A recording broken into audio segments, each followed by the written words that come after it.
Students बात करेंगे unit and null vector की। अगर वेक्टर्स की को हम एक्सप्लेन करें तो हम जानते हैं कि वेक्टर्स हम किस तरह से बताते हैं कि हमारे पास अगर कोई एक फिजिकल क्वांटिटी जो कि जिसके लिए हमें मैग्नीट्यूड प्लस डायरेक्शन रिक्वायर्ड हो उसको एक्सप्लेन करने के लिए, तो हम ऐसे क्वांटिटीज को क्या कहते हैं कि ये वेक्टर क्वांटिटीज हैं, मैग्नीट्यूड प्लस डायरेक्शन। ठीक है।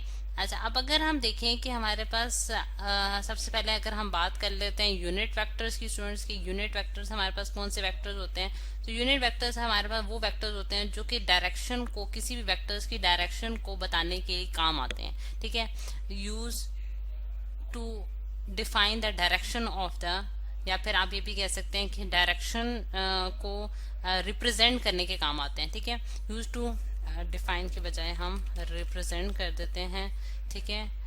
रिप्रेजेंट, ठीक है, रिप्रेजेंट द वेक्टर डायरेक्शन। ठीक है। वेक्टर की जो डायरेक्शन है उसको रिप्रेजेंट करने के हमारे काम आते हैं यूनिट वेक्टर्स।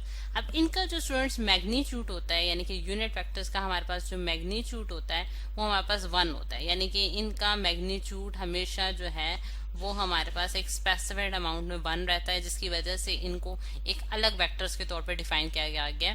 और फिर इसके बाद जो इनकी डायरेक्शन होती है, यानी कि जो वेक्टर की डायरेक्शन होती है उसी की डायरेक्शन में जो है ये अपने आप को जो है वो रिप्रेजेंट करते हैं। अब अगर फॉर एग्जांपल हम एक वेक्टर ले लेते हैं, यानी कि ए वेक्टर है मेरे पास, और ए वेक्टर का जो मतलब कि ये हमारे पास वेक्टर है और इसके ऊपर मैंने एक एरो हेड का निशान डाल दिया। अब इसका जो मैग्नीट्यूड है वो हम इस तरह से रिप्रेजेंट करते हैं बार्स के जरिए, और फिर इसका जो यूनिट वेक्टर होगा वो हैड के जरिए, यानी कि आप ए वेक्टर लिखेंगे और उसके ऊपर एक छोटी सी हैड डाल देंगे तो ये रिप्रेजेंट कर रहा होगा हमारे पास बेसिकली एक यूनिट वेक्टर को। ठीक है। ये हमारे पास एक यूनिट वेक्टर की रिप्रेजेंटेशन है जो कि हम करते हैं कि जब हम लिख रहे होते हैं चीजों को तो इस तरह से हम उसको जो है वो डिफाइन करते हैं।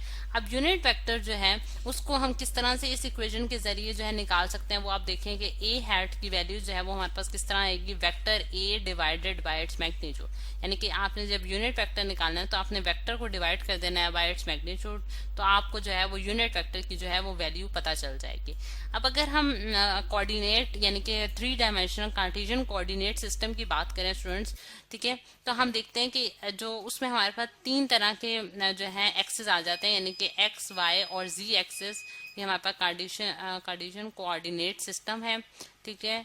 कोऑर्डिनेट यहाँ मैं पूरा लिख भी देती हूँ ताकि इस चीज को हम स्पेसिफाई कर सकें। ठीक है। ये कार्टेशियन कोऑर्डिनेट सिस्टम की बात कर लेते हैं स्टूडेंट्स, कि जिसमें हमारे पास जिस तरह से यहाँ मैं एक फिगर के जरिए एक्सप्लेन कर देती हूँ इस चीज को बेहतर तरीके से, कि हमारे पास इसमें क्या होता है कि हमारे पास एक्स, वाई और जी जो है वो हमारे पास कोऑर्डिनेट्स हैं।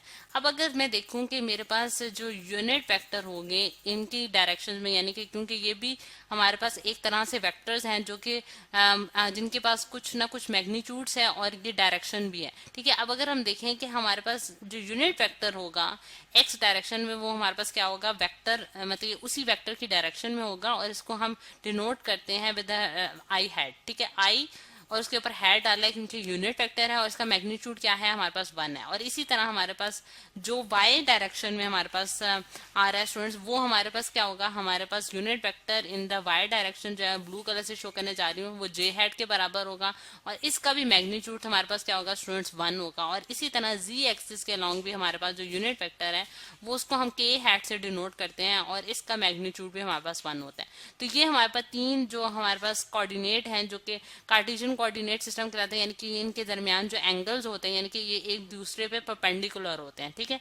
तो उनके केसेस में हमारे पास यूनिट वेक्टर्स डिफाइन किए गए हैं, आई हैट, जे हैट और के हैट। यानी कि अगर कोई वेक्टर इस डायरेक्शन में लाई कर रहा है तो उसका जो यूनिट वेक्टर होगा वो आई हैट होगा, और अगर वाई एक्सिस में लाई कर रहा है तो उसका यूनिट वेक्टर जे हैट होगा, और इसी तरह अगर जी एक्सिस में लाई करता है तो उसकी जो डायरेक्शन होगी वो हम के हैट से डिनोट करेंगे। ठीक। अब इसी तरह स्टूडेंट्स हमारे पास जो मेजर तरह के हमारे पास जो यूनिट वेक्टर्स आते हैं उनमें हमारे पास जो 2 बहुत फ्रीक्वेंटली यूज किए जाते हैं वो एक वेक्टर है जो कि आर हैट है। ठीक है। यहाँ मैं लिख भी देती हूँ कि वेक्टर आर हैट जो है वो बहुत फ्रिक्वेंटली यूज किया जाता है। कि आर हैट वेक्टर जो है वो बेसिकली पॉइंट आउट कर रहा होता है in the direction of R, यानी कि अगर आर वेक्टर कोई भी आर्बिट्ररी आपके पास कोई वेक्टर है आर, ठीक है, और उसका जो यूनिट वेक्टर होगा वो उसी की डायरेक्शन में हमें डायरेक्शन शो करेगा और उसको हम किस तरह से रिप्रेजेंट करेंगे आर हैट के जरिए।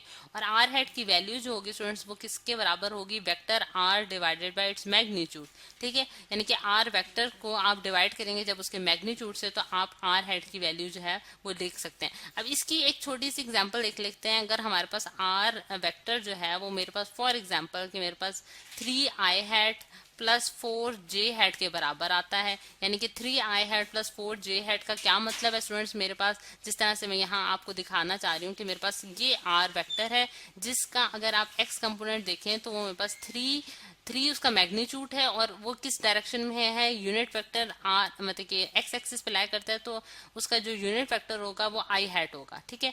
और इसी तरह उसका जो y कंपोनेंट है वो 4 यानी कि 4 मैग्नीट्यूड के साथ जो है वो y डायरेक्शन में लाई कर रहा है, इस वजह से उसके साथ हमने unit vector j hat denote किया।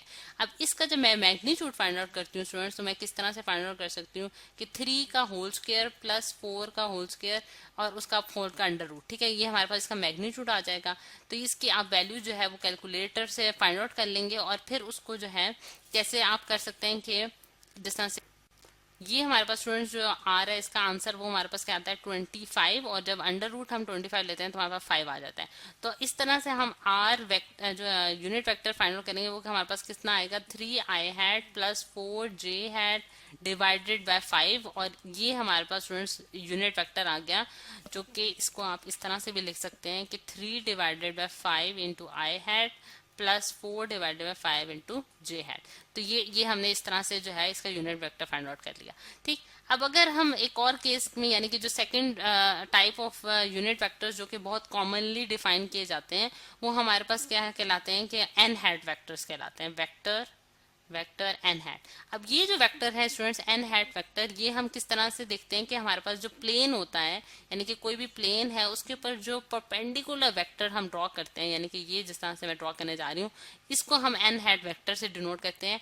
और ये ऑलवेज जो है किसी भी प्लेन के ऊपर परपेंडिकुलर एंगल यानी कि परपेंडिकुलरली लाई कर रहे होते हैं उसके ऊपर, ठीक है, यानी कि नॉर्मल टू द प्लेन होते हैं, जिसकी वजह से हम इसको एन हैट का नाम देते हैं। ये जस्ट एक रिप्रेजेंटेशन है जो कि हम देखते हैं कि एन हैट वेक्टर्स अगर कहीं लिखा है तो आप ये समझ जाएंगे कि ये किसी प्लेन के ऊपर परपेंडिकुलर लाई कर रहे हैं, इनकी डायरेक्शन जो है वो परपेंडिकुलर टू द प्लेन होगी, ठीक। तो ये हमारे पास स्टूडेंट्स आ जाते हैं यूनिट वेक्टर का कॉन्सेप्ट। अब नल वेक्टर्स की बात कर लेते हैं। नल वेक्टर्स जो होते हैं नल वेक्टर्स हमारे पास कौन से वेक्टर्स होते हैं, यानी कि जिनका मैग्नीट्यूड हमारे पास क्या होता है, इनका मैग्नीट्यूड हमारे पास 0 होता है, ठीक है। इनका मैग्नीट्यूड स्टूडेंट्स हमारे पास क्या होता है 0 मैग्नीट्यूड के साथ ये लाई करते हैं, और इनकी जो डायरेक्शन होती है स्टूडेंट, क्योंकि ये वेक्टर्स हैं इनकी मैग्नीट्यूड और इनकी डायरेक्शन दोनों होंगी, तो इस वजह से इनकी डायरेक्शन की अगर हम देखें तो ये इनकी आर्बिट्रेरी डायरेक्शन होती है। यानी कि आर्बिट्रेरी डायरेक्शन का क्या मतलब है, रैंडम डायरेक्शन, यानी कि आप उसको कोई एक स्पेसिफिक डायरेक्शन नहीं बता सकते, यानी कि कोई भी डायरेक्शन हो सकती है नल वेक्टर्स की।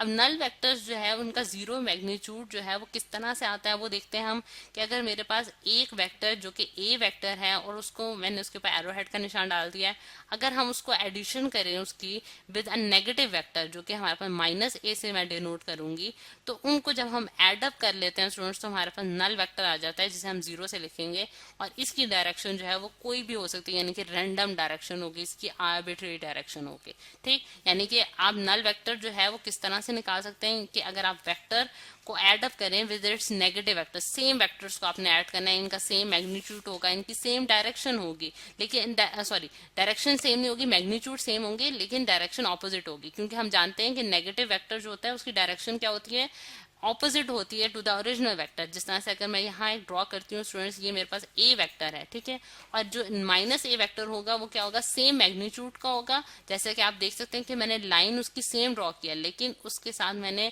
जो डायरेक्शन है वो ऑपोजिट डायरेक्शन में बनाई है, तो ये मेरे पास -a वेक्टर होगा। जब आप इन दोनों को एड अप करेंगे तो आपके पास क्या बन जाएगा, नल वेक्टर बन जाएगा। तो ये है स्टूडेंट्स हमारे पास कॉन्सेप्ट यूनिट वेक्टर और नल वेक्टर का, जो कि आज हमने स्टडी किया।